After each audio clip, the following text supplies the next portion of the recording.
تو آپ حضرات یہ فریضہ اپنے پلے باندھ لیں، جب تک ہماری زندگی ہے حضور صلی اللہ علیہ وسلم کی ختم نبوت کی چوکیداری کرنی ہے، کریں گے نا انشاءاللہ؟ ہاتھ اٹھا کر کہیں رہیے انشاءاللہ الحمدللہ۔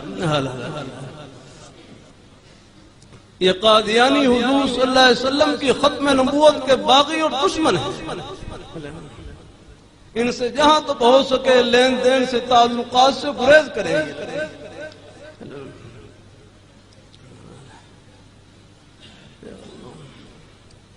میرا کرتا رہتا ہوں، پہلے بھی سناتا رہتا ہوں، لیکن میرا کروں کوئی نصیحت کی بات۔ رمضان میں مدرسے میں دورہ تفسیر کا آغاز ہوا تو آخری 5 پارے میرے ذمہ لگے۔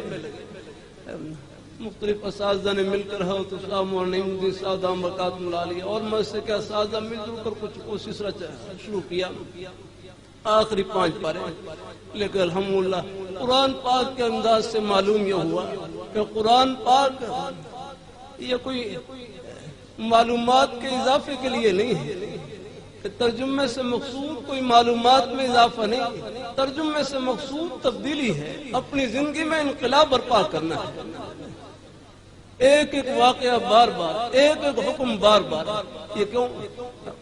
اگر کوئی معلومات کی کتاب ہوتی تو ایک واقعہ بار بار نہ آتا، ایک حکم بار بار نہ آتا۔ اللہ پاک ان کے علم کی کوئی انتہا ہے؟ وہ چاہتے ہر دوسرے حرف پر نیا مضمون بیان کر سکتے تھے، لیکن اللہ پاک ایک ایک مضمون کو بار بار چلو یہاں سمجھ جائیں، یہاں پر سمجھ جائیں۔ حضرت موسیٰ علیہ السلام کا واقعہ، آگے فرعون کا واقعہ بار بار پہلے پارے سے شروع کیا، آخری پارے تو ذکر کیا ہے۔